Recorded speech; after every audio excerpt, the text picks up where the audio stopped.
I don't care if you made money or lost money. If you made it here after 4th of July, God bless you, baby. The real one. 7 hours in the books. We are over. Oh, yes.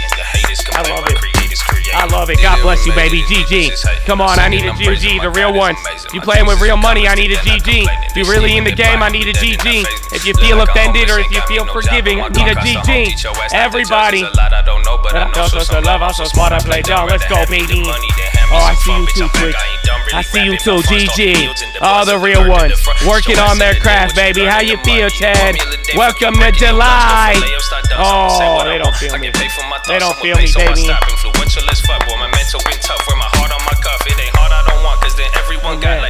Hey man, God bless the cold.